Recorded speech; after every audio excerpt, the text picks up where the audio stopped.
listening to The Starting Zone, a podcast about World of Warcraft and the people who play it. And now, here are your hosts.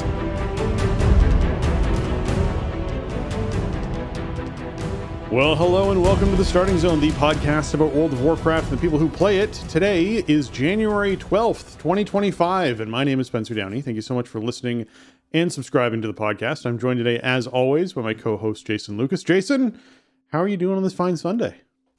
Spencer, hello. I'm doing well.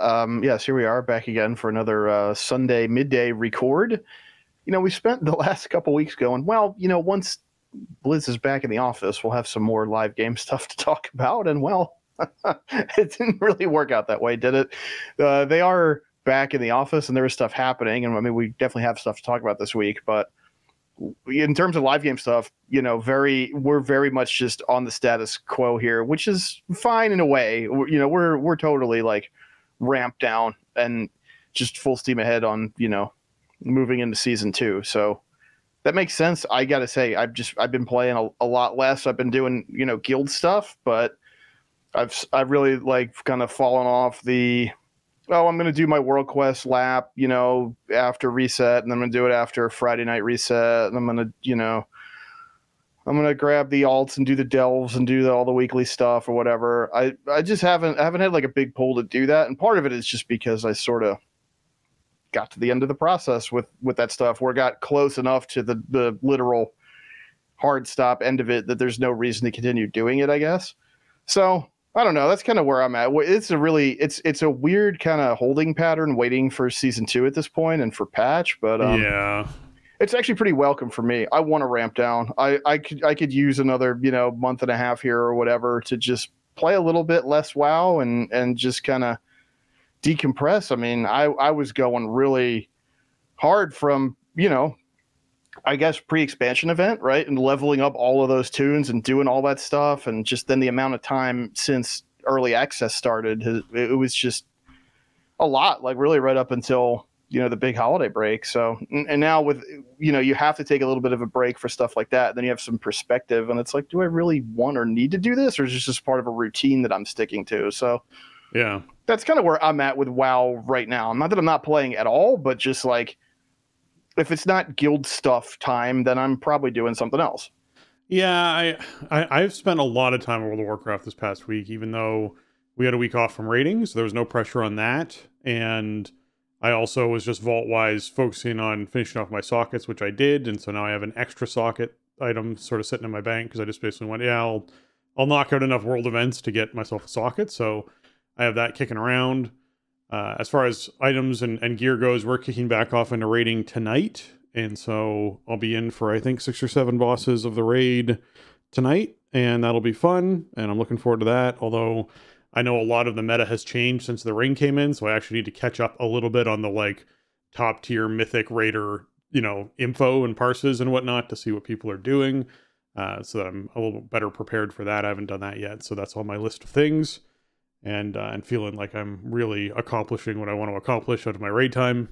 But as far as what I was doing in game outside of all of that raiding and whatnot, obviously this past week was Darkmoon Fair, and we also had the anniversary event end. So I basically had my characters that had been farming experience at the Answer a Question historian person at the anniversary event now aren't gaining that experience anymore. But if a bunch of them hit 70, if not, they were a little bit into 70, which meant that I was then like, okay, well, what professions have I not sort of finished off yet since it's Darkmoon Fair?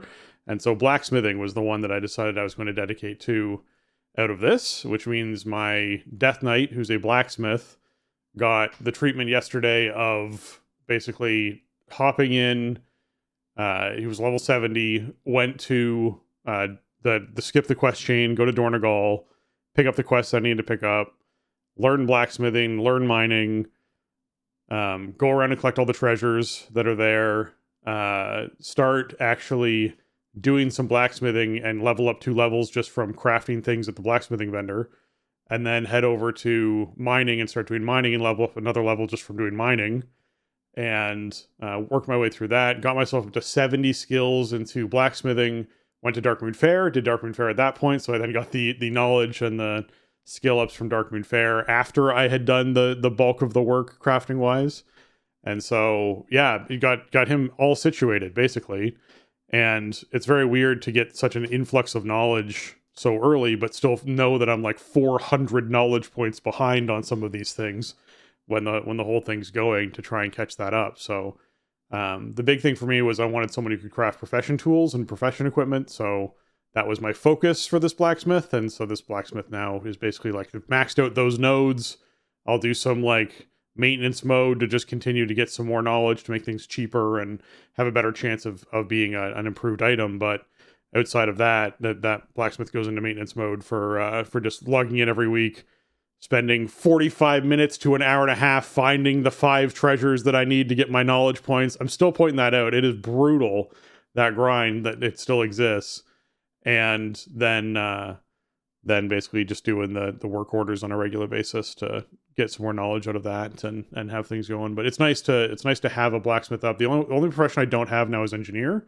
So that's my next goal, is probably my paladin, who was a jewel crafter. Minor jewel crafter will probably be a minor engineer, is what I'll probably end up doing for that. And I'll do that at some point. I'll figure out when I want to do it, but then I'll have all of the professions and I'll be able to do all the profession equipment and get all my guys all geared out, because you can't put quality control on public orders. If I could, then I wouldn't do what I'm doing right now. I would spend my time doing something else inside World of Warcraft.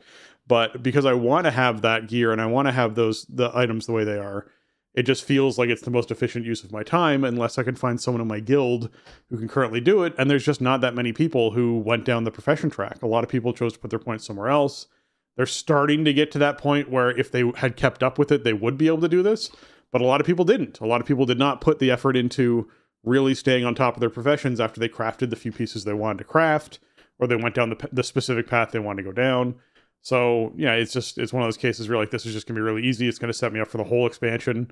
I'm gonna have these characters that'll be able to stay on top of this if I need to stay on top of it. And I do a lot of orders for my guild, as it turns out, because a lot of other people are like, hey, I want, this profession equipment, or I want this staff, or I want this whatever. And it's like, all right, I'll log into this one other character that can do all that crafting. So that's worked out well. I've kind of helped out in that front, but yeah, it is a little bit interesting, the profession grind, and I think getting it all out of the way before we see season 2 would be really nice. So I'm getting there. I'm getting there. The extra, that's good. Yeah, especially being able to do it for guildies. Like, that's the big thing. I mean, like, obviously, I've been in a huge guild now for a year and a half, so it's like somebody somewhere has the recipe or the quality or whatever. Yeah. And also, they made stuff a bit different in War Within coming from Dragonflight, because like, you really need those max quality profession tools if you want to guarantee top level crafts on stuff, especially on mats, which is kind of the stupidest thing coming from Dragonflight, because in Dragonflight it was just like you would proc your, what was it called back then? I can't remember, but they changed it to concentration. It was like inspiration or something. And it was like, oh, you just like get a quality bonus randomly. So you didn't care that much. But now it's like, dude, you got to have those maxed out tools if you want to have top level stuff. It's the only way to get the mats. And without the mats, then the skill ceiling's way too high. So it's a lot more deliberate this time around. Yeah, there's a few things with it. I will say there are some professions where I can just now craft top tier stuff with tier 2 or tier 3 materials, like depending on the mix of what the combination is. I don't need any concentration at all to make a top tier item. And I think all professions should probably strive to achieve that.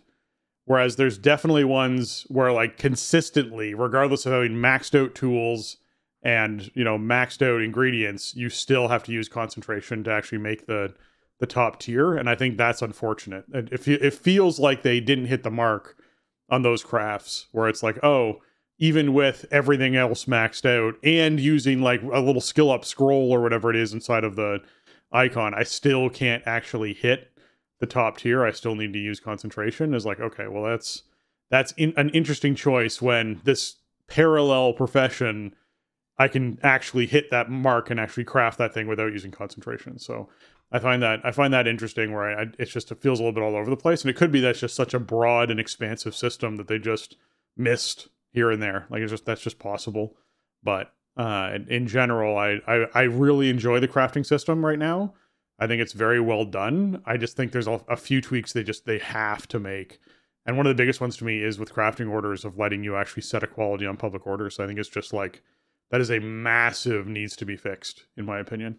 There shouldn't be an RNG element to when you're getting something crafted. Right. Yeah. You know, well, I guess we'll see. It's been this way for a while. I mean, the nice thing with coming into season 2 is we will get more new sources of like one-time knowledge. So that'll be really cool to get, you know, not really a catch up, so to speak, but just to accelerate stuff. And if this goes the way it went in Dragonflight, if you've been keeping up with it, like mid season 2, early season 2, you might just be done, you know, with knowledge entirely. So it's I'm looking forward to it. It's not this sort it's not this sort of thing that persists all expansion where you always have to maintain it up to a seasonal level or something if they keep it the same way, which it looks like going into season 1 into 2 that they are keeping it that way. It's sort of this like closed system of you need this many points to earn everything. And once you have this many points, then you have mastered all of these things. Like right now, for the first 2 patches, the Master's Hammer from Dragonflight was broken and it did stuff it wasn't supposed to do. The Master's Hammer lets you repair a piece of your gear that you have max knowledge of. The Dragonflight one worked out of the gate for 11.0 and 11.0.5 on, you know, on all my gear. So I was repairing my gear for free for the first 2 patches. They finally fixed it, and now I'm starting to hit those thresholds with certain pieces of gear, like Bracer's belt were kind of go-tos because it's like people want those for embellishments, and I went boots because that's another offset piece that people might want for something like that. Even the old hammer doesn't work, so I got to make a new hammer, which is going to be really expensive, but I figure I'll wait until I have more pieces rounded out there. But that was fun to take advantage of for the first couple patches. I knew they were going to fix it, but I'm like, let's just hang on there a little bit longer. Just let me get to the point where I can just swap right over to the new one. Because, man, repair bills in this expansion are no joke. I haven't been used to paying them, but now I have to. So one thing I think where we're at now, like, we raided on Tuesday for the first time in a few weeks. I had a decent turnout, like 21, 22 people. So we were able to do the heroic skip and get back through Mythic Rashanan. But like a bunch of people, it was their first time on these mythic bosses. It was a little dicey. We wrapped up, you know, maybe 20 minutes early or something with Rashanan, and I was just like, guys, I don't think it's a good idea to even pull Princess because not enough people have seen it. Some of us have pulled it 100 times. Like, what's the point? And everybody's like, yeah, we don't want to do it. So that was it. I was like, okay, well, you know, we'll see if we come back tomorrow, whatever, you know, plan A will be to pick it up at Princess. And I had like, I don't know, 12 or 14 people or something. So we did the middle 4 bosses on heroic. I have like 11 signups for tonight. So raid's just canceled. There's nothing to do. I was kind of hoping we'd have sort of, you know, I knew it was gonna be weird over the holiday weeks, but I figured maybe we'd have some momentum coming out of them. And instead it kind of went the other way. I don't know if we're going to pull Nexus Princess again, to be honest, which is sad because we had just gotten to that like 100 pull threshold where we were starting to get some stuff together. And the appetite's just not there, you know, and we have too many people who had those pulls in who are gone now. They're just rotated out for whatever reason. It's like, I don't want to bring somebody in fresh with 0 pulls and start this whole process again when we're maybe 7-8 weeks out from season and much of the team is very sour on this. So it just sucks because it was like, it would have been a killable boss if we could just kept the same 20-25 people. For sure. You know, coming back and pulling it, you know, on raid nights, and it just didn't work out that way. Yeah, there's a few things I've noticed since we've gotten PTR sort of schedule, which we'll talk about later in the show a bit more. But the PTR schedule to me being at least 8 weeks is where we're sort of seeing, like you know, the longest, I actually had to go look it up because I'm like, that feels like a very long PTR. The longest PTR we had was 99 days, but that was one that started just before Christmas holidays and ended after Christmas holidays. So it had the 2-week break in it, which means it was probably more like 85 days. So I guess this is sort of like a mid-range PTR length that they're going for with 8 weeks, but it does feel like a lot. And I think that a lot of people, if they felt some sort of pressure of like, hey, this is what I want to get done before season 2, would probably have had that momentum coming out of the holidays. But because we're so far out still from season 2, like we're months away from season 2, I don't think anyone feels any pressure like that at all. I think there's a very much a relax, hey, I didn't do a ton of WoW over the holidays, I'm still not really feeling like it, I'm catching up on work, we got other stuff going on, etc., etc. You know, our raid team's looking at, hey, maybe we'll drop down to 1 day if we can do it. and just do a 1-day clear and relax a bit and et cetera, et cetera. And I definitely feel like there's going to be that spin down that happens over the next 6 to 7 weeks. And then that crush that happens of trying to get back into it again. And as we sort of ramp into season 2, because I mean, we're looking at, a lot of people are saying February 25th based off of launch timelines. You could lean towards March 4th is another possibility, which is kind of what I lean towards if they're going to be doing launch timelines this far out. I wanted this thing to be out like early to mid-Feb is what I was hoping for, like, you know, much earlier on. And so it's a little ambitious, but yeah. I'm quite disappointed that we're not looking at that as far as timelines go, because I feel like we are going to hit that slump as people disengage over the next 2 months, and so it'll be frustrating trying to get back into it. People checking out, you know, more and more over the next few weeks, and I mean we might get into it a bit more with the Turbulent Timeways schedule that got published last week after we recorded, but yeah, I'm pretty sure that, you know, my thinking is patch is going to be February 25th. So about like 6 weeks from this week's reset or something. And then, you know, it'll be the gap week where we have season 1 in-game content on season 2 patch data. And then season 2, March 5th or whatever that, you know, regional reset is the first week of March. So, you know, yeah, that is still like, it's not that far away, but when you are trying to organize a group and keep people, you know, motivated and having fun together, it is a long time to try to stitch stuff together. But, you know, for me, it's like, it's kind of a bummer because I think we could have gotten this boss, and it also sucks to have put so much time in and to have not gotten it. And I think that's what it's going to end up being. So it is what it is. I think for me, like, the big thing is going to be, let's cut down to as many 2-night weeks as we can, or maybe even less, honestly, like a 1-night week. If that's where people are at, then that's where we're going to be. You know, like this week, so far I did 6 keys. Just, I don't even know why. I don't need anything out of the vault. I just like doing keys with my buds. And, you know, if something cool comes out of the vault, cool.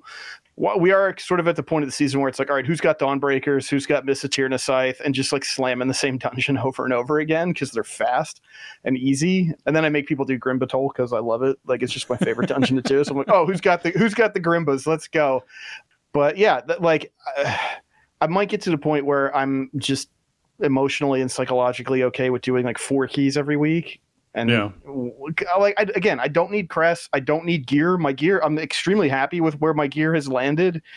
There's 2 items out of the vault I could possibly get where I'd be like, yeah, I guess I would take that, you know, and then it would be like a side grade, you know, maybe 3 items if I'm really stretching it. It's like, I don't, other than the social experience of just like hanging out with the buds and, you know, doing dungeons, it's like, there's no goals there. We're not pushing rating. So I don't know, maybe we start doing 12s or something and see if we can do something different, but get practiced on them for when you want to do them to get no decay. Maybe try to get up into that echelon. Maybe I kind of like the affixes though. Like, I mean, well, I don't like this week's affix. We'll talk about that in a minute. But you know, I do kind of like that variety. So I don't mind doing 10s and 11s, but I think it feels weird. It feels weird to go into a 12 and not have affixes and be like, oh, we're just missing that entire element. Like, there have been times where our tank has been sneaky and snuck in like a 14 or something into a thing when we think we're doing an 11, and you're suddenly like, well, where are the affixes? This is weird. Wait a minute. You're waiting for that buff to come in. Exactly. You never get it. Yeah. So I don't know. That's just kind of what I'm grappling with right now, just as like a player and as somebody who's in charge of a group, is kind of scheduling expectations and trying to even temper my own expectations a bit. I can't control where other people are at or other people's behavior. I'm not going to recruit people for like a mythic prog team at this point. Like, that's not what we do. So when we run out of gas, we're out of gas. We'll see you next season. And then also just managing my own kind of attitude, schedule, and expectations around Mythic Plus. And I should start ramping down, but if other people are up for it, then, you know, obviously I'll tank for them. Yeah. I did get all the guest relation stuff done before it went away. I did that Monday night going, oh man, how much of this do I have left? There's a lot, man. Can I get this done? Like, I had done the first chapter of the main storyline and like half the side quests. Yep. The problem was coming in late, I couldn't tell which was which. So I kept doing all these side quests, and they send you all over the entire game world, everywhere. Yep. And I'm like, I don't understand this. Like, did I finish the main storyline? No, it was just one of the quests that I hadn't picked up and pursued. So as I started, digging through more of them, it made more sense. I got to say, I thought the main quest line was actually really good. I talked about it, I think, like last week or 2 weeks ago. I'm like, I don't really like it, but it's because I was just doing these like far-flung side quests that were, some of them were cool and some of them weren't so cool. But it wasn't cohesive, right? But I thought the main storyline was really good and well done. I had fun with it, and some of the side quests were great. The Scroll Sage Nola one, man, that'll get you for sure. That was really that was a really nice tribute. The actress who played Nola, she passed away after BFA came out, so that was a cool way to pay tribute to her, and it came off really well. I loved that, and I thought the main story was really fun. So I'm glad I did it, and I got my detective title and all that, and it's just, I think I needed that urgency of like, dude, they're shutting this off tomorrow. Like, you have to finish these quests now. So that's what I did. Yeah, those of us who played a lot during BFA definitely had our heartstrings pulled on by that one. I do wish there was more Turtle Made It to the Water references in it, but I think it is pretty awesome to see what they chose to do. So I was very happy with that as well. As far as anniversary event goes, I'd finished everything a while back. It was just maintenance mode. I'd picked up the, Warbound scroll stuff for Shaman and Rogue just in case I wanted those later on, because I didn't know when they're coming back. We have a whole follow-up post that we'll talk about during this episode about what's still available, what's going to be available, what might not be available for years based off of the anniversary event. So we'll get you guys all informed on that. This is the other advantage to having those characters drop out of not being able to do their historian quest anymore. I did Turbulent Timeways, and so I'm just doing Turbulent Timeways by rotating characters that need to be leveled through Turbulent Timeways, because that's the easiest way to do it, as far as like actually gaining benefit from experience. So you basically just queue, for those who are curious, you just queue into Turbulent Timeways, which is just the time walking event for the week. And you just get the quest the moment you get into your first dungeon that you accept to complete 5 of them. And once you've completed 3, you then get a buff that on your 4th run that then converts the experience buff that you've been gaining into being a 40% buff. And it's just a big old fancy buff. So certainly worthwhile doing for experience gain and whatnot. And again, we'll talk about it more later in the show in depth, but I was doing that. That was the other thing I did was threw up the tracker from my achievement tracker to see how many I had done, which was 0, and then did my 4 dungeons, and my 5th dungeon completed the quest, which got me 1 towards 5. So next week I need to do 5 more and just continue doing that. And I'm sure I'll level a few characters doing that as well. So yeah, certainly worthwhile checking out Turbulent Timeways. Okay. Nice. Yeah, I had it in my head like I should do that this week, especially with the better reward. I should take the alts at least. Yeah. I ended up doing it. Do it once. Just do it once. I still got time. I got some time, so maybe I'll squeeze it in before reset. I dislike searching for timeways and pulling up the feat of strength that I did not earn back in Dragonflight and being like, it's just sitting there incompleted. Forever. Yeah, I didn't. I mean, the first time it came around, that was when I was in Japan. Yeah, as I said, I was traveling. So, like I missed a week, and you get screwed. You just missed a week. Yeah, like, I didn't have time to. Yeah. That so, was. I think they ran it one other time, but it was like a late expansion thing, and I said, dude, I'm not doing this, so I don't know. Yeah. So, but hey, you don't have to do every week, so maybe I will get in there before it's in the next couple of weeks and make it. You have to do it 5 weeks in a row in order to do it. So yeah, you got to get in there for sure.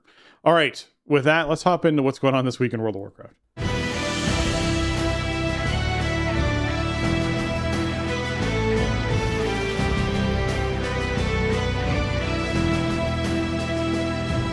All right, we cycled into Warlords of Draenor time walking, where characters level 10 and up can do time walking versions of Auchindoun, Bloodmaw, Slag Mines, Everbloom, Grimrail Depot, Shadowmoon Burial Grounds, and Sky Reach.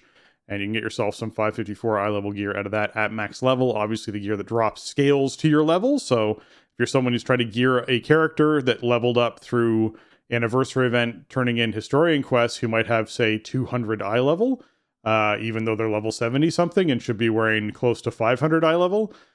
This is really helpful because it feels really bad to try and do any content at 200 eye level. And it's really tricky to gear up a character because everyone who sells green sells them to 10 to 15,000 gold. So yeah, you're kind of, stuck with how to get gear on that character. World quests are your friend. I'm just going to say that if you can manage to do some world quests on your character by skipping the storyline stuff, you can help gear those characters a little bit over time.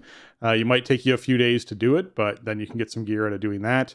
There are some craftables that are cheap that at level 71 and 72 that you can put on, but good luck finding a weapon. That's kind of the crazy thing to try and find. And there's no vendor or anything that sells anything, and there isn't like a default crafted set that you can make for characters level 70 and above or 71 and above, which is really sad. So yeah, the game kind of has a flaw in that spot, which is why I'm highlighting it right here, even though it doesn't necessarily fit here as well as it might. But complete the quest for the Turbulent Timeways, or the time walking that you're doing, and you get yourself a cache of heroic Nobar Palace rewards if you're max level. You can only pick that quest up when you actually are inside Donegal and pick that up at max level. If you're not max level, you do get a cache that has a piece of gear appropriate to your eye level. It did fill in a gap at one of my 200 eye level pieces, so that felt really good to get like a 518 or a 524 piece that went into that slot. Felt really good for leveling stuff. So keep that in mind as well. And it means the Sign of Iron buff is up, which increases your reputation gains from combat and quests in Warlords of Draenor. So if you're a reputation hound who's going back and trying to earn either particular rewards from the Paragon bags of maxing out your reputations, or if you're just trying to get the reps that you might have missed out on, this is a week to go back and do Warlords of Draenor stuff to make sure you get that all taken off the list as well. Anything you want to add in here about time walking, Jason? No, I mean, I think you covered it pretty well. We did, like last week, it wasn't really clear that Turbulent Timeways was starting to me when we were assembling the show last week. The blog wasn't out yet. They didn't put the blog out until after everything had started up. And the in-game calendar, when I was looking at it, it didn't jump out to me that that was what was going on. So we were sort of talking extemporaneously like Mists of Pandaria would be back in this rotation. It will not. So if you were hearing this before regional reset, like if you have Pandaria business to do, get it done before reset. Yeah. Because, this is the beginning of the rotation. It will not start and rotate back through. So just a disclaimer on that. And yeah, I mean, like, it is a great opportunity to it is weird because it's primarily for like leveling, and if it's like your first character in War Within, then it's actually a terrible way to level because you'll zoom and then you won't have any gear and you won't know what you're doing. On an alt, it's okay because if you have a character that you've done endgame stuff on, you have some way to funnel stuff to them, right? Like whether it's the Resonance Crystal, Renown gear, there's stuff that you can trade for other various currency like Undercoin or Valor Stones or whatever. You can get that bind on account gear. You probably have Warband gear if you've been doing stuff on a main. So that's no problem. But if it's your first and only character, I don't know. It's like, yeah, you could zoom up leveling, but I wouldn't really even recommend it. You want to kind of experience the game world in War Within, the game systems, like play through all that stuff once. So yeah, it's like that's the big draw is the XP buff, and the heroic piece of gear is great, but you're only going to get one piece a week of that, which is, it's still good, but it's not like it's some kind of vector for you to gear up with. It's just a cool bonus. So it's great. I mean, that's a nice piece of gear for not a lot of work, but yeah, you're not going to get enough volume of it for it to matter that much. If I was going to pick a leveling path for someone who is new to the game, I would probably choose for them to hop in and level up to like level 10 or whatnot in their starting area, and then do a BFA level and level your character up to 70 in BFA is what I'd probably pick for an expansion. And then I'd probably go from that to doing Donegal and going through the current expansion content to level up the rest of the way to 80. That's probably the route I would go. The time walking would be a fun way to sort of fill in time as you're leveling through BFA and try and get a whole bunch of levels out of that, because you're going to want to do your Turbulent Timeways, and we'll talk more about it, but that experience buff is massive. So you're going to want to do, like, start off your leveling session by getting that buff rolling, and then you got several hours where you just have this buff, which is great, and you just have to do one time walking dungeon to refresh it, as opposed to having to do another chunk of them, as long as you're doing it before the buff expires. And so you just, like, it's a really neat way to sort of level. So I would certainly say that's probably the route I would take, just because I think for me BFA stands out as a really good leveling experience that has some really interesting storylines that are very zone based, which means if you get in and do like just one zone and that's all you sort of level in because you've got this huge experience buff and you're, doing time walking every now and then. You'll get a really good experience out of that one zone, and the overarching story isn't like something that's so critically important that you're going to be left at a huge cliffhanger if you don't move on and do the next zone kind of thing, which I like. So that's kind of where my mind goes. There's part of me that's tempted to be like, do Dragonflight, because then at least you get to know dragon riding and how dragon riding works and experience that and whatnot. But I do feel like there's so much going on still in that expansion that just traveling around that world, you're going to stumble into max level events that are going to throw you off because they're designed around having a lot of people there to do. And so I think you're going to hit those weird walls every now and then of traveling into an area and being like, why are these elementals like so hard to kill? And what are all them doing? There's like a progress bar that I just can't seem to fill. Like, what is happening? Like, that will happen a lot in that expansion. So I do feel like it just doesn't ring out to me as like yes, this is a good starting experience for someone who's just getting into World of Warcraft. I do think War Within is really like in more ways than usual with an expansion. It's more of a direct sequel to Dragonflight in terms of gameplay and systems than anything else, though. So, like, if you just kind of work your way through, I think it does introduce you to more stuff that's relevant in War Within than older expansions. So I guess it just kind of depends on what you're looking for out of the experience. But yeah, it is. There is a weird gulf with like a brand new character, like a new player coming in, and it's like, oh, here's this thing. Like, we're pointing you towards it. It's, we're putting out website posts about it, and it's, you have this like, we have this call out in your buff row in game and all, and like, it's just really probably an actively bad idea for a brand new player to do. Yeah, because you could come out the other end of this with like a really long road ahead of you in terms of just getting up to speed with gear for a fresh level 80 even, and that would be really unfortunate. So I don't know. It's incredible for alts. It's really what it comes down to. If you have a character who's worked your way through renown, you can buy the different, renown rewards and everything with the resonance crystals, then this is great, man, because you'll get a ton of XP, and then if you get to max level, you get that heroic grade gear, and you could get that every week for, the end of this reset, and then the next 6 weeks, I guess it is. And then, on top of whatever else you could procure for account bound stuff. So if you're trying to maybe switch mains or whatever heading into season 2, now is the time to be doing that for sure. Yeah. All right. The pet battle bonus event is also going on, where the sign of the critter buff is up, increasing experience gains from pet battles by 100%. And there's the quest to win 5 PvP pet battles, which gets you an ultimate pet battle training stone, instantly leveling a pet to level 25. The Call of the World Soul is currently in its final week, I think, before it rolls away. So if you have not hopped in and done your Call of the World Soul yet, you're going to want to do that soon, because we had it 2 weeks ago and we had Disc Fragments last week. So you can pick that up as well as a quest before it goes away 2 weeks from now. But this week is the Delves of Bran as the fresh and new one. So if you haven't done your delves yet and you're listening to this before reset, be sure you get those delves done, turn that quest in, because there's a fresh quest coming out that you can do to get yourself a spark fragment and some gear and valor stones and gold and all that kind of fun stuff out of there.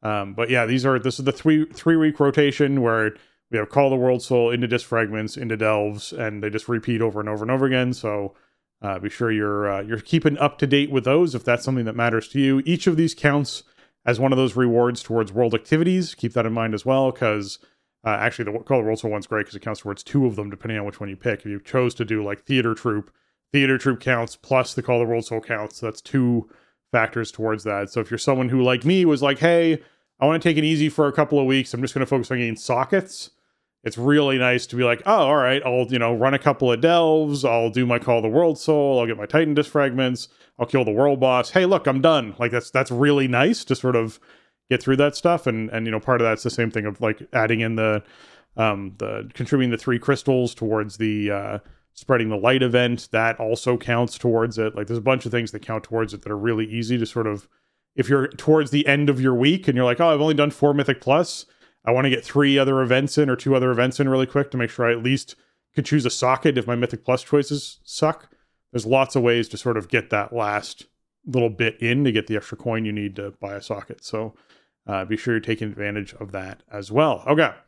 The PvP brawl is going to be Deep 6. That's 6 players pitted against each other in Warsong Gulch, Silver Shard Mines, and Temple of Kot Magoo. Each battleground offers a little variation on the traditional format, such as the flags are a bit closer inside Warsong Gulch. There's less carts on Silver Shard Mines, and only 2 orbs in Temple of Kot Magoo. I actually enjoy this brawl when you queue it up with some friends, because it feels like you have a lot more impact. That smaller, more tight-knit team means that your contribution feels like it's more substantial and you can make more of a difference. Even if it's just you and your buddy sort of off in a corner doing something, you're less likely to run into, overwhelming odds against you, and you can actually feel like you've actually contributed a lot. So Deep 6 is kind of neat. You want to check it out as a brawl, you can. Get yourself some Marks of Honor, Conquest, and Honor. Okay. World boss is Orda, the deep walking giant in Azj-Kahet. So if you want to get in there on Tuesday or Wednesday and try and knock this boss out, this would be a great way to get that, 50 Titan Disc fragments if you're not in a group. And that will certainly help contribute towards your, Titan Disc fragments that are going to be going away the week after next. So hope you catch up and finish that quest if you haven't yet. Also, if you kill it not in a group, it counts towards your vault. So that's another nice thing to do. So certainly worthwhile as well. I can't believe they haven't fixed this yet. I'm actually shocked that this world quest bug for world bosses is still happening. It is bizarre to me that we have gone this long into this expansion. Maybe it's something that comes in with season 2 as a fix, but it feels like a really long time to have a quest that when you're in a raid group you can't complete that should be completable within a raid group. It feels like a really long time. So I'm surprised we're still hanging in there for that. When it comes to Mythic Plus affixes, we have Oblivion as this week's coming up affix, which means crystals spawn and move towards an enemy while in combat. If the crystals reach the target, the enemy gets 10% damage reduction per crystal. If players absorb the crystals, they get a Mastery Leech buff. This is a mediocre buff. It's certainly in the top 2, though, in my opinion. It's just not super, super powerful, but it is noticeable. So I would say, it's a good one to grab. But it's also one of the hardest ones to stop the boss from getting, because these things can spawn in locations that make it incredibly difficult to get them. So that's a factor. I was really curious, actually, unfortunately it's not the case, if in Siege of Borealis on the last boss, if he absorbs a whole bunch of them, whether the cannon just doesn't do its full damage to him. Fortunately, that's not the case. They caught that one, because that would be really awkward to be like, I fired the cannon shot, it did 90% reduced damage, so how do we finish the fight? Because we don't have any more cannon shot. It's just that was the last one. That would be very strange. So yes, they did in fact ensure that wasn't the case, but in general, this is a hard one to stop bosses from getting. Most likely mobs that you see will be getting at least a 10 or 20% damage reduction on a consistent basis, and you won't be getting your full Mastery Leech buff. So that is an unfortunate thing about this week, but it is what it is. And then outside of that, it is Fortified week this week, and we get Tyrannical kicking in at 10s. So it will be a week, fortunately, that bosses are a bit easier to kill, which means even if they get that 10% reduction or 20% reduction, maybe it won't be that bad. But we'll have to wait and see. How do you feel about affixes this week? It's like middle of the road. It's by far my least favorite bargain, Oblivion, and it is going away, so we're only going to see it a couple more times, because apparently we're not alone around here in our dislike of Oblivion. Yeah, the buff is pretty good. Like the Mastery and Leech, it's better than max health and crit. That's all I'm saying. It's better than max health and crit. I think so, and I think it's better than a little bit of move speed and haste. Yep, so it's like it is one of the better buffs, but yeah, it's hard to stack it all the way up. It just is. The enemy's probably going to get 1 or 2 each rotation. Sometimes the enemy gets a lot more, because sometimes the crystals spawn when you have to move to a specific spot in the room, like against machinists in Stone Vault. Like you got to stand where you got to stand there, and the orbs are going to go. They kind of beeline for enemy targets that are in the field of play. And also there's some logic where, like, if there's no viable enemies, then they move towards players, but that gets really confusing, because if I don't know, a boss phases or does some kind of animation where it like moves away or whatever, and then the orb starts moving towards you, but then an ad spawns in and it starts moving towards the ad. It's like, where is this thing even think it's going? How do I get it? I've watched them do a circle before. I've actually watched an orb travel towards something and then just start doing a right turn and then start doing a left turn and then just the whole circle. And you're like, what is it doing? Like, yeah, it can be kind of unpredictable when there's a lot of stuff happening in the field, and there are plenty of fights in this dungeon pool where ads spawn in, or there's a bunch of targets or whatever, or the stuff is just in weird positions, and then, you know, the orbs start being really unpredictable. So it's tough. It's very disruptive. It requires a lot of movement in general. Even against like single target fights, a lot of times there's just dead space all over where you're fighting. Or think of, I don't know, last boss in Grimbatol or second boss in Arakara, you know, like it'll spawn behind the boss in areas where players can't go. Yeah. And so what do? You just have to kind of resign yourself to the fact they're going to get them. Yeah. And then like load up some cooldowns for their next big hit. I get like that doesn't feel great. It feels like you're getting punished for something you couldn't really control. And I think that's why I dislike Oblivion so much. So it is what it is. You know, we'll only see it probably a couple more times in rotation before it's gone. And we'll see if the next one is better or worse. Low rank fortified is good, at least for players who are trying to work their way up the system and still get some kind of seasonal reward out of it. I think it just makes things a bit easier. You know, the burden of execution is so much lower on bosses up until level 10. So that gives you a chance to start getting up there and getting some decent rewards for yourself and really learning more about the dungeons if you're working your way up still. So I don't know, kind of a mixed bag. Even though it's an Oblivion week, I think there are a couple factors that I guess this is the good Oblivion week to get, at least the fortified one. Yeah. So yeah, I don't know. This might be the week where for my crew, you know, people are like, well, I'm okay with 1 or 4 dungeons this week. Like, I'll see you guys. We'll see what happens. I wouldn't be sad if people aren't jazzed up to do, you know, a full vault worth of Oblivion keys this week. Yeah. Okay, we got a blue post in here from Linksy about the 20th anniversary event ending, and lets everyone know that incognito, the indecipherable Fell Cycle secrets, Alex will make their way to Dornogal after the event ends and continue to offer clues to the locations of the celebration crates. You can find and return all 11 celebration crates to earn the Azeroth's greatest detective that rewards the title The Detective. That will begin your investigation into the incognito, the indecipherable Fell Cycle.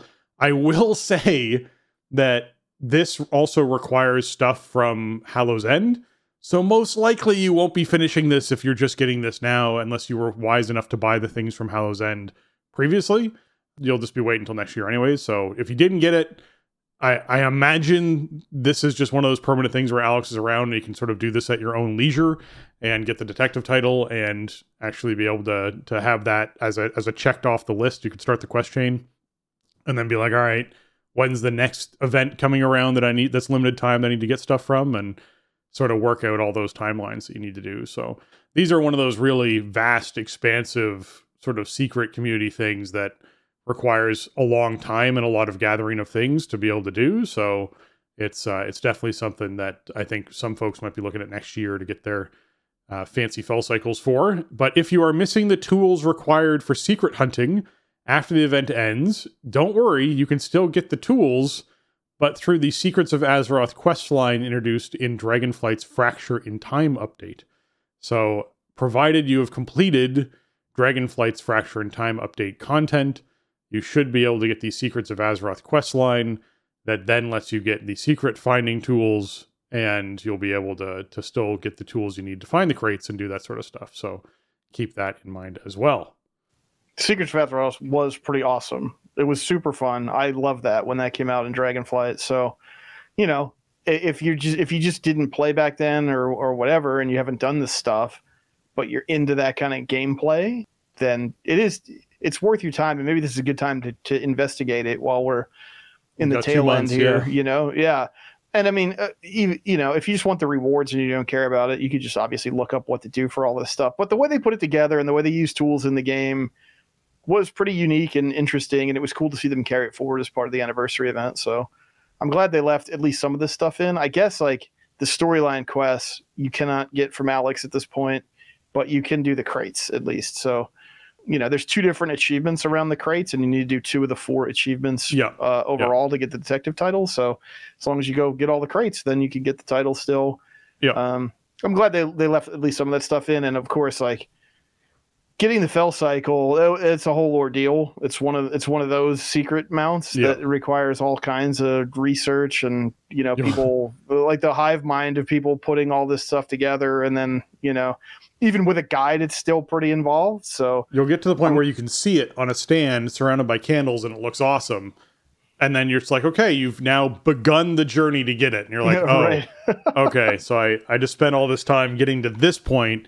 Now the actual, journey begins. Now I'm actually going to start doing it. Right. Yeah. So I'm really glad that they didn't put any kind of time limit on that, because, it's a thing that is very involved. And also it might be cool for players to discover who weren't playing in the last 2 months or whatever. So that's cool. It's still in there, but yeah, you are going to need other stuff around it. And you are going to need to have done Secrets of Azeroth from 2 years ago, whenever that was now coming up on, but it's all worth doing. I think it's super fun content to do. And if you're someone who really want to get the legacy and anniversary items and you didn't get them this go around, this is the bad news. All right, folks, the legacy anniversary item vendors will not be returning next year. And it will likely be at least 5 years, if not more, before we see them again. If there are any items you want from this vendor, unfortunately, that was your last chance this past week. So you're out of luck.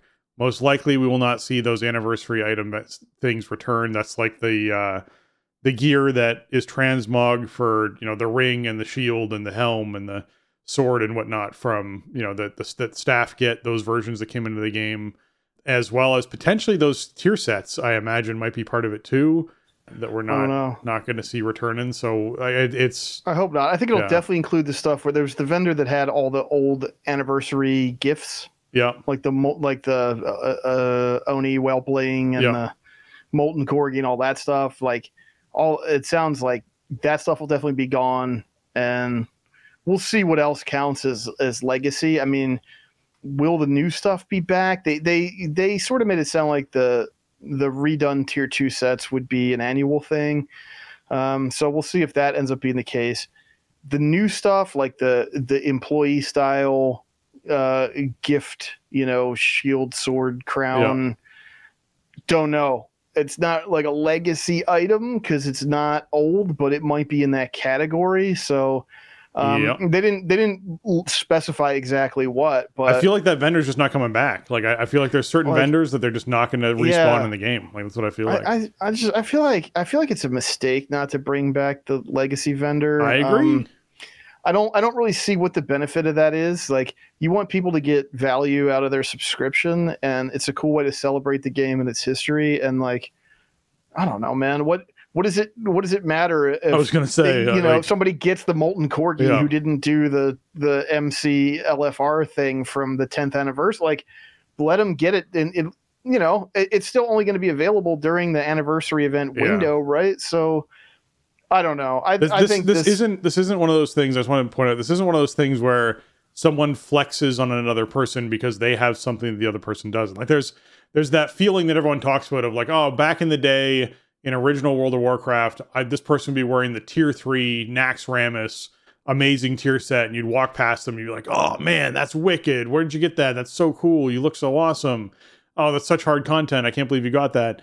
The Molten Corgi is not something where someone's going to be walking through Ironforge and be like, where did you get that? And they'd be like, oh, I was at this anniversary celebration and I spent some tokens on it. And you're like, oh, that's really cool. Does it come around again? No, there was just the one time. The next time could be in 5 to 10 years. And you're like, why? Like, what?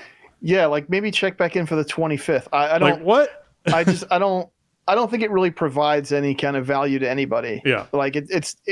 There's no prestige around these items for the people that got them this year.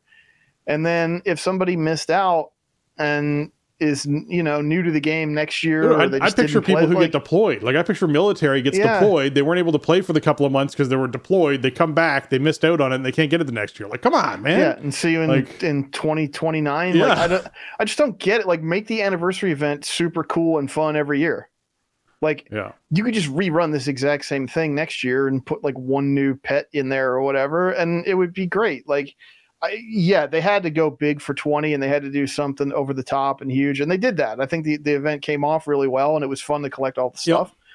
But so why not just like have that opportunity? We knew, like, you kind of think with experience over the last 20 years that like the anniversary event is going to shift from year to year, and you're not going to be able to get the same stuff every time, and stuff is going to be one and done or whatever. But like some of these rewards, you know, I mean, that Onyxian Whelpling is from 2009, dude. Yeah. Just let people buy it with Time Warp badges every November. Like, please, I don't know, make people feel good about the money they spend on the game. That's my whole thing with it. Yeah, it's what I see with these situations where there's no piece of this that is prestige anymore. Once you put it into the game the second time as part of this anniversary event, it lost the prestige it had of, I was there in 2009 and I got this thing and it's cool and crazy, and yes, you can't get it unless it happens. The moment you put it in the second time for like 2.5 months to earn, people got it, and a lot of people got it. And at that point, you're like, okay, you've now diluted that pool of people who had this thing by such an extreme amount that just let everyone have it. It's like the Twitch drop thing. Once you've done that, everyone has it. Like, let's just, you know, let whatever everyone prestige it had is definitely obliterated now. Yeah. Now you're just, and that's fine. I mean, especially when it comes to something like a pet or whatever, Sure. I don't have any problem with that. But yeah, you know, once you kind of like let the toothpaste out of the tube, man, don't try to put it back in. Like I said, just bring it back next year, please. Exactly. Yeah, exactly. Okay, as far as classic time walking vendors go, because obviously they were at the actual event this go around, you'll be able to find them when classic time walking rolls around. I think it's January 28th is going to be the next week where they kick off. You will be able to find them inside of Stormwind and Orgrimmar. You'll have Boba Dormu and Grana Dormu hanging out inside of Stormwind and Orgrimmar, where you can get the time walking rewards from them if you haven't picked them all up yet. I bought most of them just because I wasn't sure how this was going to work, and I just wanted to be safe and have the things I wanted to have off of them. But there's a lot of transmog off of these guys. If there's like weapons you wanted and whatnot, there's a lot of transmog. So if when they roll around again, certainly have a look at what you might want. So pick some of that up. And then last but not least, if you're someone who didn't spend all of your Bronze Celebration tokens, they were all automatically converted into Time Warp badges, and they were converted at the same rate as the vendor had there. So you didn't miss out or lose any or anything like that.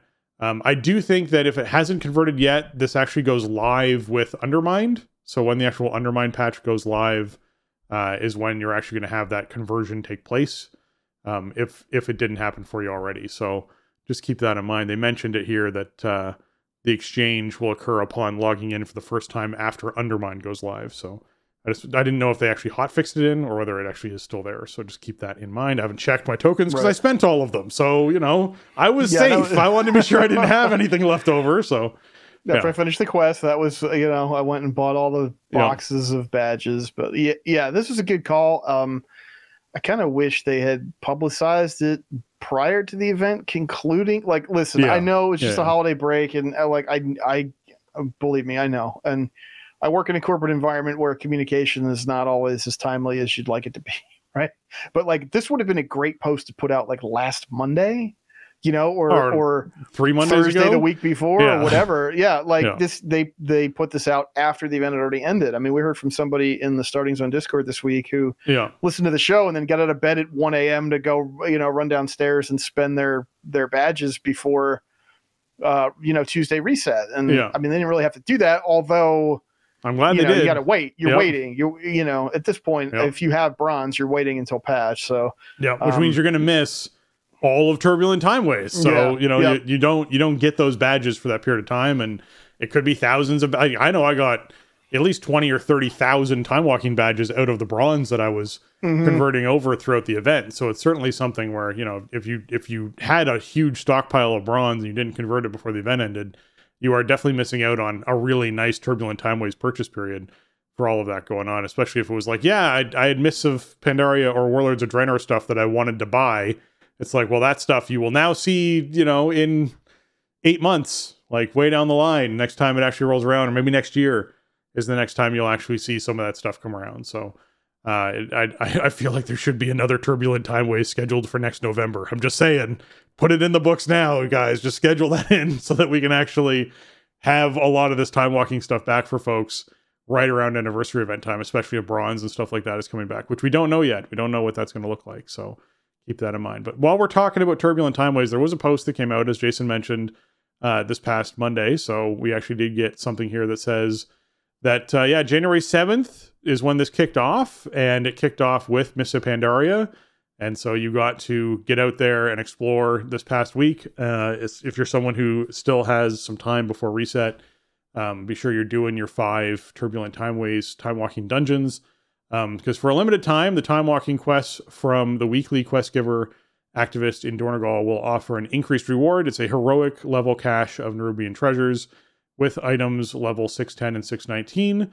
The reward upgrade is only available for the special time walking event. After Turbulent Timeways runs its course, the reward will return to 567 to 606 as a cache of Nerubian treasures as reward. This season of Turbulent Timeways is an excellent opportunity to get the new Timely Busby mount for completing the Master of the Turbulent Timeways Achievement 2 by earning the Master of the Timeways experience buff for at least 5 weeks during the Turbulent Timeways event. Getting the Mastery of the Timeways isn't too challenging, but requires some nuances. Basically, you run time walking dungeons 4 times, that gets you the buff. So just all you have to do is just run them 4 times consecutively, and you will get that buff. The buff lasts 2 to 3 hours, so you just have to complete those time walking dungeons within each of the resets of those buff that's taking place. So as long as you're, getting it all done within, 20 hours, I don't know what that would end up being if you ran one every 2 hours. Actually be 8 hours. You'd be able to actually get this buff. I think it took me maybe an hour and 20 minutes to run the 5 that I ran, and you only had to run 4 to get the buff. It was 5 to complete the quest, and so that was pretty easy. That was not super complicated at all for me. It was just dedicating the time to doing it. And Mists of Pandaria is actually pretty great. The dungeons are pretty fast. There's only 1 or 2 that are a little bit weaker when it comes to actually getting in there and running them. But I had the full spread. I experienced 5 different dungeons every time I queued. So that was a neat thing. The buff itself increases your reputation gains. So basically, you get 10% increased. Sorry, not reputation. Increases your experience gains. You get 10% increased experience for each tier of the buff, and the 4th buff you get then enhances the buff up it's 5% experience per run, and then the 4th buff enhances it by to 30%. So you get a 30% experience gain buff at the 4th one, and yeah, it's a good time. So certainly hop there and get it go. They also mention here, don't let time pass you by. Enemies and loot will be scaled to your level. Time walking dungeons also have a chance to drop items that usually drop when you run them on heroic, and you'll earn reputation with the associated faction while in the dungeon. While time walking is active, you will gain 50% bonus to the reputations earned from quests and creature kills for all reputations associated with that expansion, which we knew. And the rotation is Mists, Warlords, Legion, Classic, Burning Crusade, Wrath, Cataclysm. So next week is Warlords, as we've mentioned, top show, then Legion, and then it's going to roll back once we hit Legion to Classic. Then we see Burning Crusade, Wrath, and Cataclysm. So we'll end on Cataclysm on February 18th. That is the rotation for this. That was the initial, that's what's going to mean the patch hits on the 25th, because this is when Turbulent Timeways ends. And then they did something else. They went, hey, here's a dungeon rotation, and the dungeon rotation for testing is running that late too. So now we're getting more and more hints that it's coming on the 25th, although I think it might end up being a week later. I'm not sure. We'll see what they end up choosing to do. But in general, Turbulent Timeways, certainly worth hopping in there and getting the buff and leveling some characters and getting your Busby mount and all that kind of fun stuff. Yeah, one cool thing they did too, which I actually didn't go and look yet. I got to remember to do this before Tuesday morning, because I got to check out the Mist vendor anyway. The rewards from the previous Turbulent Timeways, the Sandy Shale Wing mount that you could get via a similar method to how you get the bee this time, that's on any time walking vendor any week, which is cool because I didn't get it from that rotation. I don't know that I really want it, but it's cool to have the option. And yeah, they're not the prettiest mounts, man. Those shale wings, they're flying weird diamonds, man. It's weird. Yeah, I'm not really into them. I don't really care about the bee either, to be honest. So whatever. And also, I'm not a mount guy, as we've kind of talked about, for years on the show. Like they just don't really do it for me. There's certain ones that I think are cool, but I don't need to have every mount that exists ever. But I do think it's nice they put it back in this way. Because I missed out on the Shale Wing when it was around before. And so it just gives you another option, if that's how you want to go. I'll have to check it out and see. I mean, there's just it's tough to parse out right now because there are so many new time walking vendor items, right? There's so much new stuff to buy on all these vendors. It's so many badges. It's like hundreds of thousands of badges or something worth of new stuff. But the Shale Wing is going to be time limited. Like after the week of February the 18th, that mount is not going to be in these vendors anymore. So that might bump it up the priority list just to say, okay, I have it. It's done. Check it off the list. So just something to keep in mind, I guess. But yeah, like we kind of talked about top of show, like really cool event for leveling alts or whatever. And especially if you're trying to main swap heading into season 2. And yeah, definitely a big piece of evidence that we're looking at, I mean, I guess we know for sure we won't see patch before the week of February 18th, right? And I think February 25th would be a likely spot for it to land. Maybe it slips another week or so from there, but we can be pretty sure it's not going to be earlier than that because we have this event running and we have other testing and stuff going on. Yeah. So, but that, I think it gives you a good idea of sort of what to expect in the next, 6 to 8 weeks of stuff coming up in WoW. Yeah. Okay. Raid testing schedule. So this is folks that are doing PTR. There is a character copy feature out there for you. So you can actually log in and copy your character over. And you do have to set your character up. There's going to be a bunch of things that, you need to actually adjust and fix. And a bunch of your add-ons and whatnot will probably not work. And there's just a bunch of stuff like that you have to sort of take the time to fix. But we know that this past weekend, there was a heroic boss that was tested. So folks were in there doing that, and I watched a bit of that testing take place, so it did look like it was going well. A lot of this raid looks very cool and very fun as far as the design goes. It's very goblin, as you'd expect, so that looks pretty fun. This coming Thursday, the 16th, we will see 3 more bosses tested on heroic. All right, these are 3 different bosses. They're going to take place at 11 p.m. Pacific, 12 p.m. Pacific, and 1 p.m. Pacific. So that's 2, 3, and 4 o'clock Eastern time, if that's something you're wanting to hop into. These are entirely out of the question for me. I am in collective bargaining on Thursday, so I will definitely not be able to do any of this testing because it happens in the middle of the day. If you're someone who's on Central European time, this might work out for you. 8 p.m., 9 p.m., and 10 p.m. This is a little bit more available for you folks, so maybe you want to hop in and do some heroic testing. On Friday, the 17th, we're going to see 3 more heroic bosses tested that are all 3 different heroic bosses as well as the normal full raid, except Gallywix, the last boss, will be available for testing next weekend. It's going to start on Friday the 17th, and it's going to end on Monday the 20th.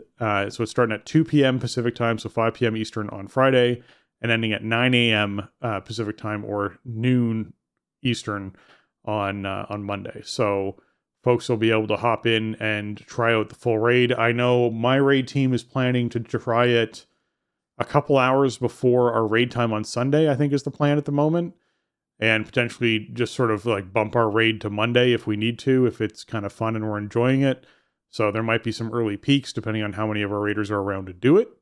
I know Thursday, the January 23rd, we're going to see mythic testing for 3 bosses. So we'll actually get some peeks of some of the mythic bosses. And then on Friday the 24th, there's going to be mythic testing for 4 more of those bosses.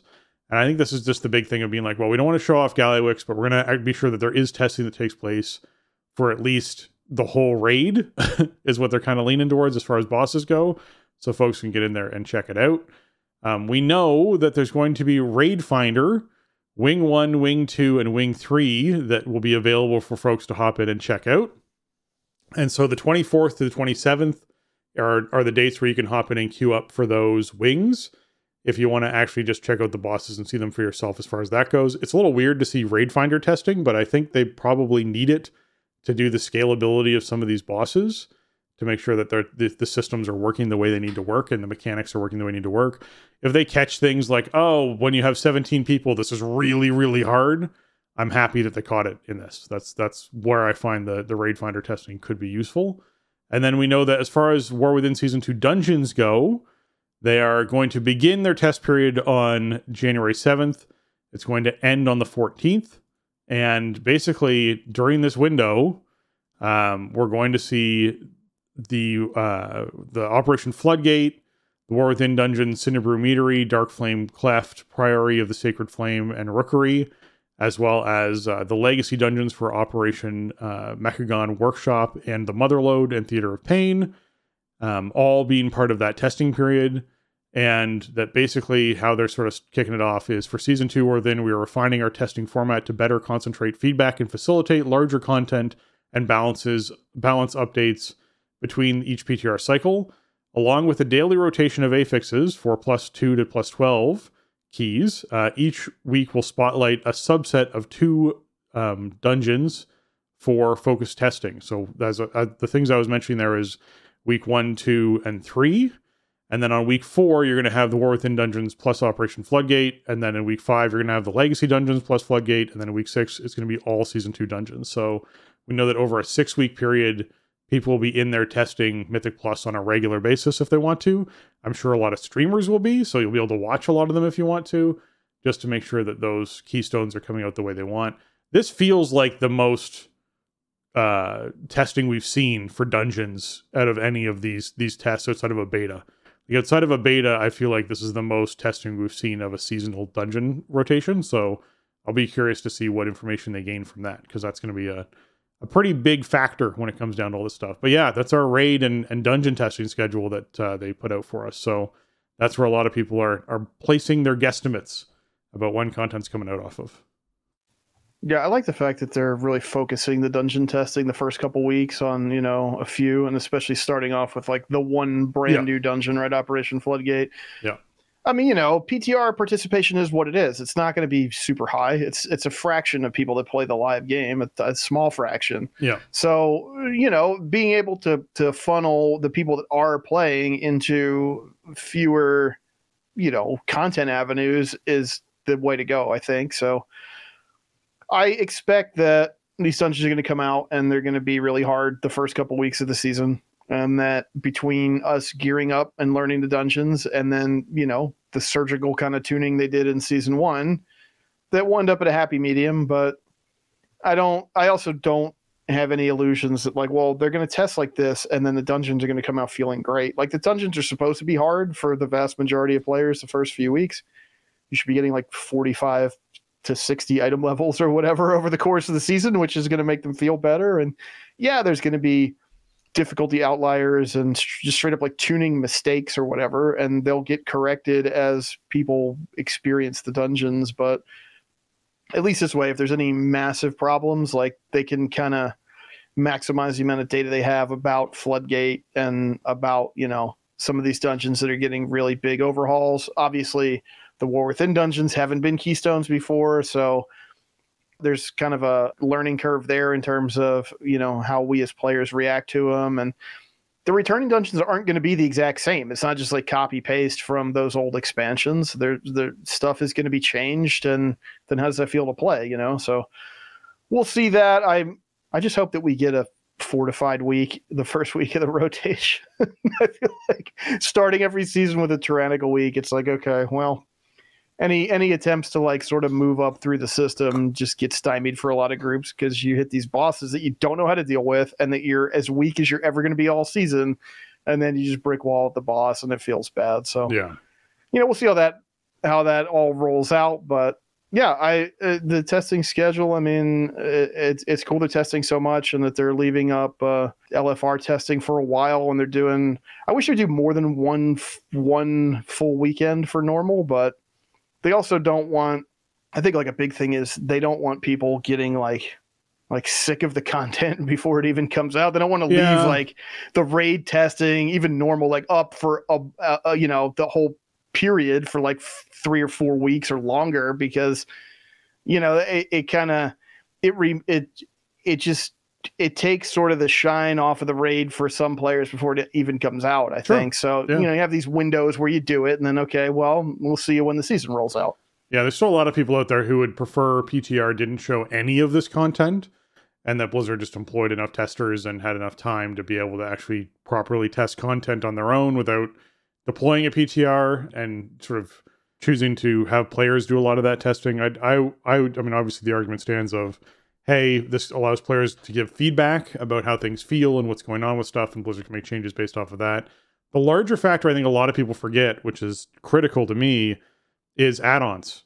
The add-on creators need PTRs to be able to build out your ELV UIs and everything else that you might want for that patch, to be able to actually have that content available to you as far as add-ons go towards launch or very shortly after launch, as far as those updates go. So if you're someone who uses add-ons at all, then you may be really happy that they do PTRs, because that's how these people get in there and able to design their stuff. I will also say, if you're someone who is on the argument side of Blizzard should just incorporate the things that people use add-ons for into the game, so they don't need add-ons at all, I don't necessarily disagree with you, but I will say that a lot of the add-ons that people use, are the vast majority, at least as far as downloads go, are cosmetic.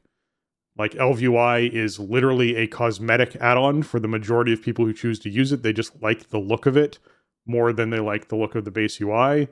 And if that's the case, this isn't something Blizzard's just going to incorporate into the game. They're not going to give you like preset 5 drop downs of different ways your entire UI elements can look, and some of them are sci-fi fantasy, and some of them are actual like high fantasy, and some of them are original World of Warcraft, and some of them are classic World of Warcraft, and some of them are like, they're not going to do that. They're not. They're going to have one UI that you look at, and add-on creators are going to skin that UI and let you look at it the way you want.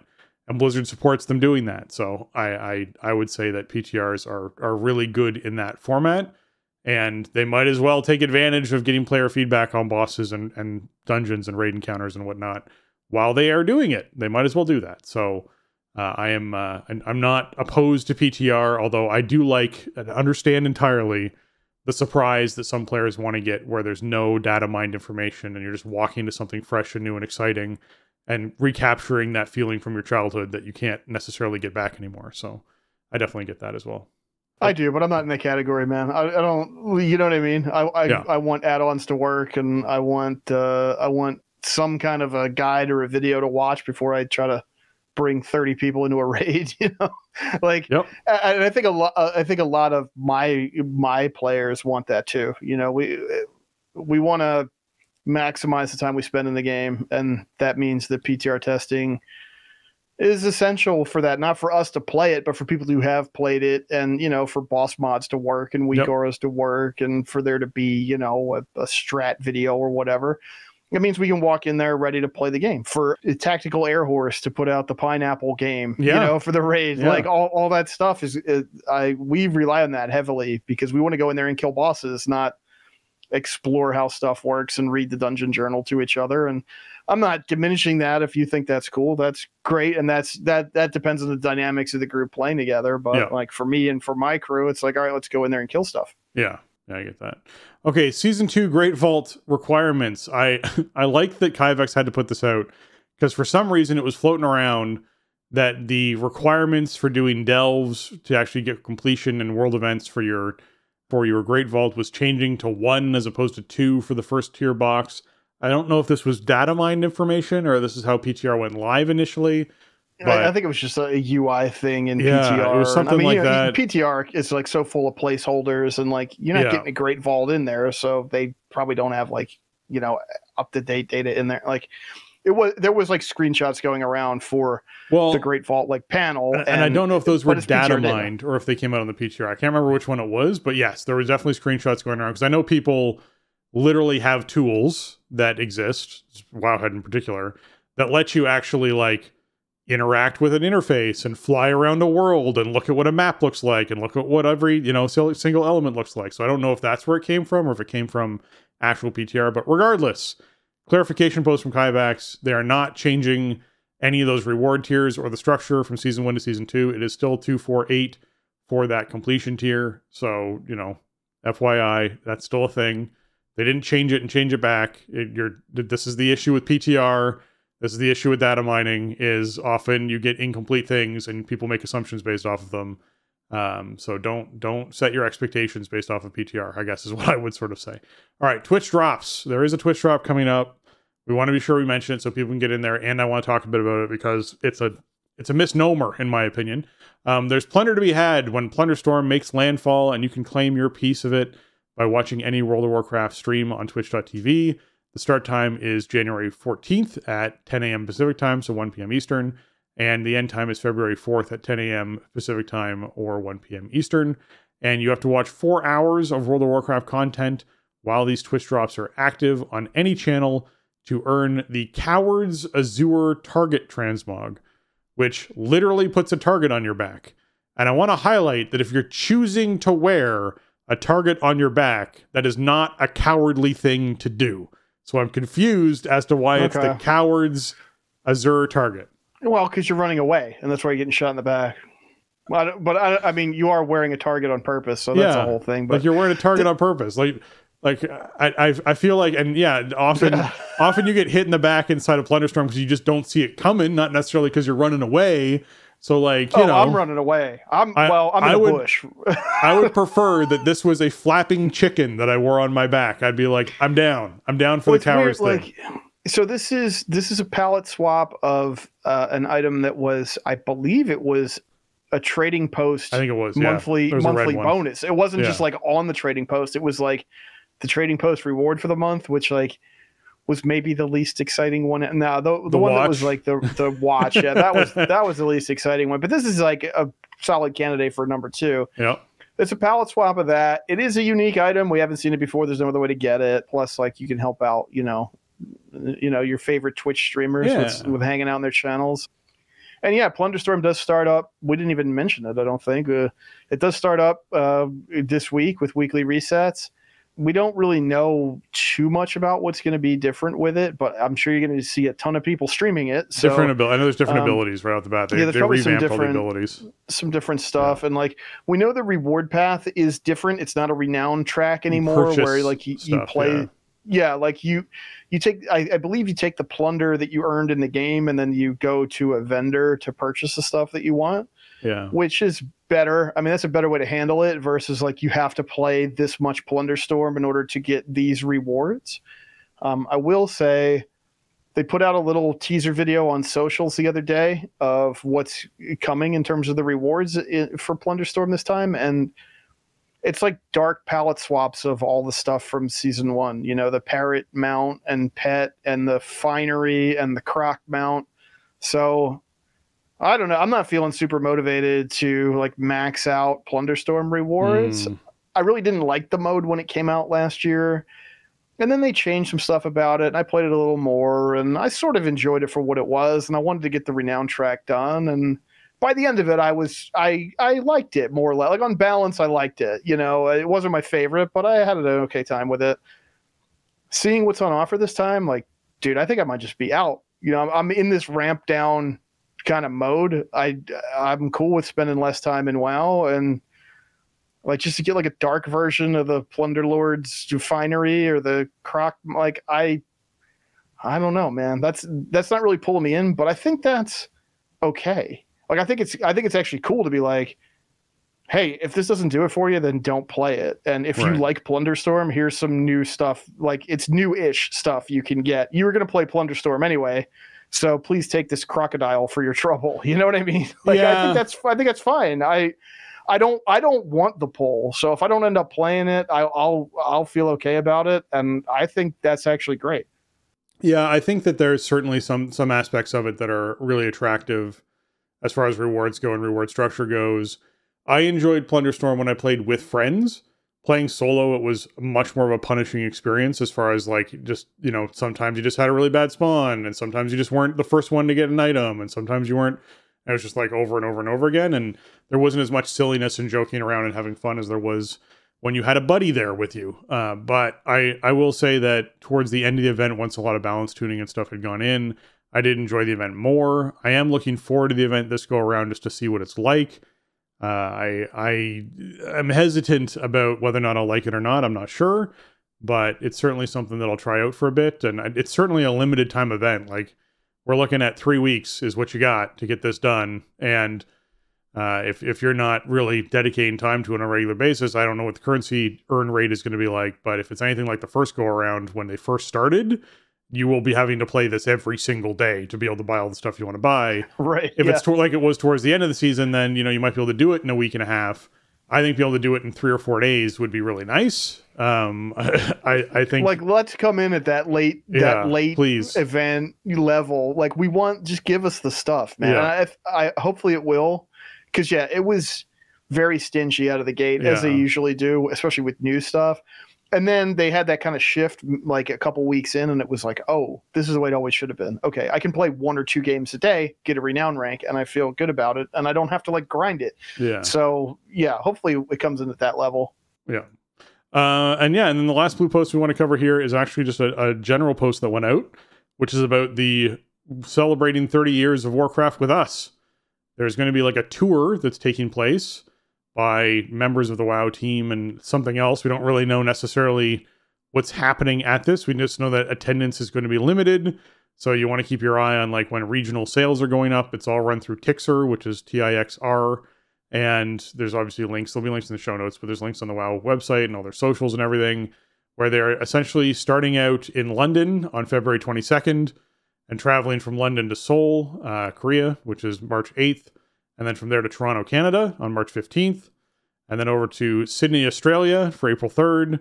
Sao Paulo for April 19th. And then ending in Boston on May 10th for this World of Warcraft Celebrating 30 Years with Us tour. I will say from a content creator point of view, there has been no communication as to what our involvement would be as content creators in an event like this. But obviously they'd be hoping to do something with local creators, I imagine.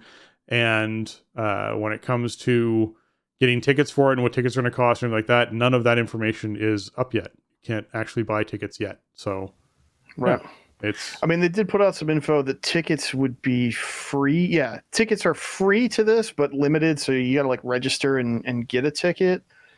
This is speculation on my part, but I think it's pretty well-informed speculation. I believe the Toronto event is going to be at Fan Expo Canada or adjacent to it, and that the Boston stop will be similar with PAX East. Both of those events, the 2 North American events are, they're on weekends where there are giant conventions running in the cities that they're going to be in. Like, why are they in Toronto the specific weekend they're in? Probably because Fan Expo Canada is running that weekend. Why are they in Boston that specific weekend? Probably because PAX East is running. So, it might be something after hours at the shows or something. We don't have any other details right now other than dates and locations. My thought is, the Boston stop will probably be attached to PAX East in some way, even if it's like tangentially, like, hey, we're in this venue nearby the convention center or whatever. So we'll see. Like they talked about this like mid last year when they first started talking about the anniversary celebrations and said nothing else about it. And I figured, oh, well, I guess they're just not doing that. I was figuring it would be like maybe a small series of, like specific events that Blizzard was running. And it sounds like these are more tied into bigger events in various places, but we'll see once we get more details. I have my eye on the Boston event, but I'm going to need a lot more details.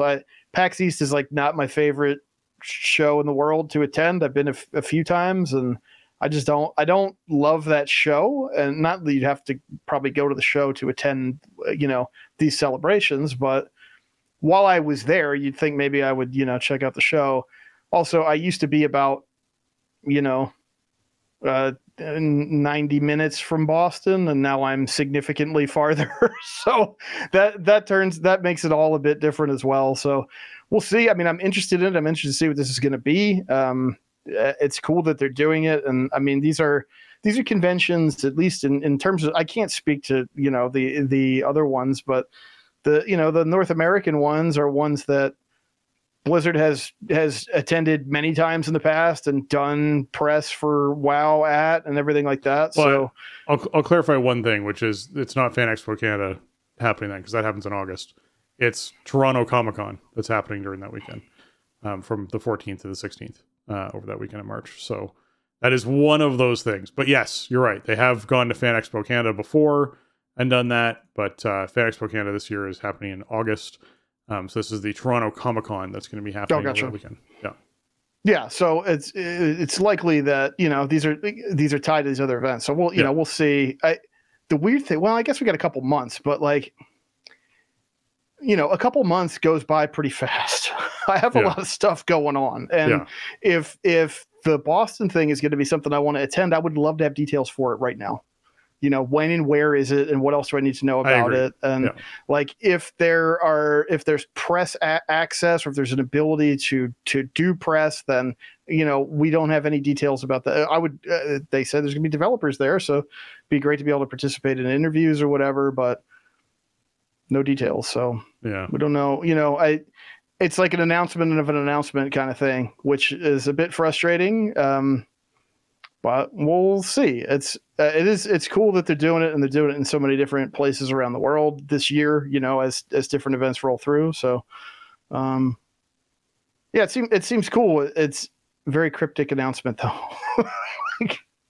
Hey, we're doing this thing. Come join us. Except you can't get tickets right now. We're not going to tell you like anything else about it, but please look forward to it. Yeah. I will say when we did PAX Boston, the creator side felt very intimate. It was like, there weren't a ton of devs, there weren't a ton of creators, and it was a really fun experience as a creator to be able to hang out, get the interviews in that you could, and spend some time. It was good.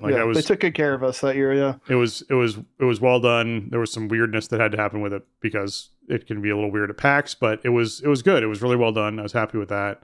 If it's something similar to that, then it'll be interesting to see how they choose to do it. Because I know that there's going to be a lot of creators that want to go to these things and a lot of fans that want to go to these things. And if there's limited tickets and they're trying to make it more of like an intimate experience with very few people going, or like, only like 1,000 people can attend or whatever it is going to be cutthroat to get that kind of stuff. So we'll see how it all goes. Yeah. If it's at like a House of Blues or something, right? If it's like that kind of thing, they got a VIP room and they can get like a couple hundred people in, that might be... it might be, super limited. We don't know. So anyway, something to keep an eye on. And if you're in or near or planning to visit any of these cities on this time frame, I mean, keep it in mind. I certainly will be. I'm not ruling out the Boston event, but I'm not all in on it either. I need more details right now. Yeah. All right, man. With that, we'd like to take a moment to thank our patrons. They contribute a ton to our show and help us to improve on the content we create. Man, oh man, we have had a lot of support from our patrons over the years, and I'm very pleased to be able to continue to acknowledge the support that they give us, and I always appreciate you guys so much. So thank you so much for that. We have a newest patron today. No new patrons today, but as usual, we want to give a shout out to all of our faves. So thank you so much to Arajian, Celian, Dan, James Kapawi, Max, Chorl, Rager. Thank you so much, everyone who contributes. And man, oh man. Okay. If you want to find our Patreon, you can find it over at patreon.com/thestartingzone. And you can get, your hands on all those sweet rewards that come along with that as far as Discord and whatnot goes. And that might be shifting. We have some upcoming news that potentially could happen where we shift around how some of our Patreon stuff works. But that'll happen in the future. I think I missed Cobra. Yeah, I missed Cobra. Thank you, Cobra and Dustin. I missed you too, so I want to be sure I got you guys in there as well. But yeah, thank you, patrons. You contribute a ton, and we appreciate it. Absolutely. Thank you, patrons past and present, for everything you've contributed to the show and helped us out with. It means a lot, and it helps us keep the show on track and, keeps the show accessible to you, keeps it online and available for you to go back and check out the archives, or for people to discover for the first time and check out. So we couldn't do it without you. So thank you for chipping in and helping make the show what it is. No. If you folks have enjoyed this episode of Starting Zone, another great way to support us is by leaving us those 5-star reviews. We have one from the US. We found it. Local Vengeance from USA, entitled First Time Listener, says, I'm new to World of Warcraft and was looking for a good podcast to help increase my knowledge about the game. Since I am newer to the game, not everything they talked about I understood, which is okay, because I will eventually get there. Overall, I thought the podcast was great. I can easily give it 5 stars. These guys know their stuff and seem to have a lot of experience in the game. Highly recommend this, and we'll be tuning in every time a new show is up. Well, thank you so much, Local Vengeance, and we do them every week, so you'll have one on the weekly, and hopefully this can help you sort of catch up and get along with where everyone else is content-wise. If you have any questions, you can always reach out to us on Discord. If you want to, join our Discord over at startingzone.com/Discord, or you can contact the show and leave us your feedback via email at thestartingzone@gmail.com.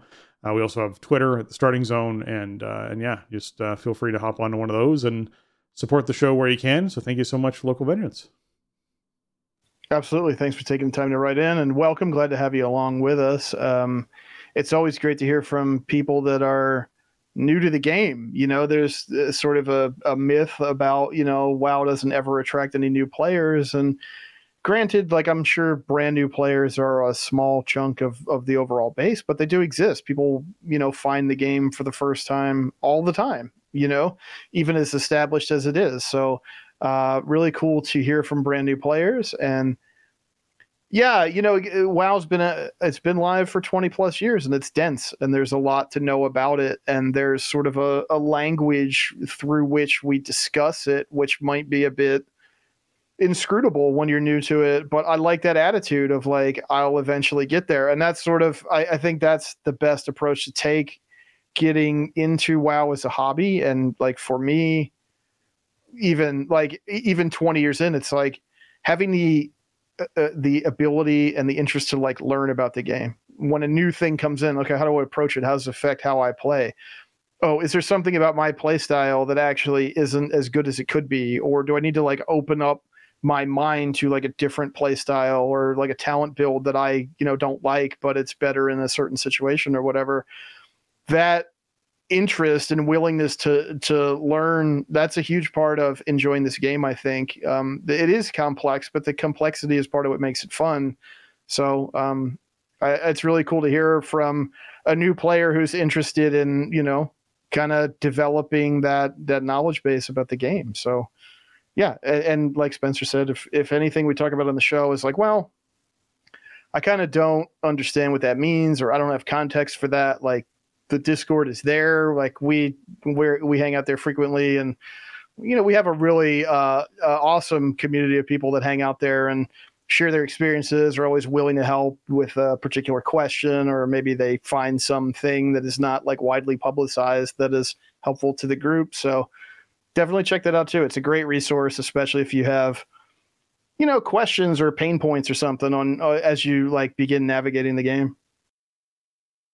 Yeah, it's certainly a great way to sort of catch up to date. Even if you're just getting responses from our other listeners, there's a lot of knowledge that we've sort of pooled together in our community, and you can certainly lean on them to be able to get a lot of information. And if you happen to be a postal worker, we have like our own community of postal workers who listen to our show on a regular basis. So you'll certainly find some common friends in there doing that. We have a lot of people who commute regularly, a lot of people who work in shipping who do stuff. So it's exciting to sort of be a part of the show, and you can find your own little group within that. So certainly check that out. They considered making a raid team at one point, I remember. All right, that's going to wrap up episode 666 of The Starting Zone. If you want to check out show notes for this episode or leave us a comment on the show, head on over to thestartingzone.com, the official website for the Starting Zone podcast. And if you want to get yourself some hands on some TSE gear, you can find that over at TeePublic. Man, it is over at TeePublic, so teepublic.com/The Starting Zone. You can /stores/The Starting Zone. You can find that, shirts, mugs, stickers. And Jason, where can folks find you on the internet? Best place to find me is over on Twitter. You can find me over there at Shieldwald, or you can also find me on Blue Sky over at jlucas.bsky.social. Usually posting more over on Blue Sky, although I do check both sides, so come say hi wherever you're at. Video channels are at twitch.tv/Shieldwald and youtube.com/Shieldwald. Pretty quiet lately. I haven't been streaming or anything much lately, but we'll get back into it probably once patch and season 2 start ramping up a bit more. I don't think I'm going to be streaming any Plunderstorm for the upcoming drops event, because I get too frustrated, and I'm not sure that footage of me hiding in a bush is too riveting stream content anyway. So, but check them out. We'll be back for season 2. Yes, there will certainly be some streaming content happening over the next little bit. So check that out. You can find me over at there is thestartingzone.com, the website that you can find all that information over there on. Trying to find me though, you find me on Twitter at Spencer_Downey, over on Blue Sky at SpencerHD.BlueSkySocial, or you can find me on Twitch at twitch.tv/SpencerHD, or I have a YouTube channel, youtube.com/@SpencerHD. You can throw a subscribe or a follow or whatever it is over there if you're trying to find more stuff about me. And with that, for Jason and myself, we want to say thanks for listening, and jobs done.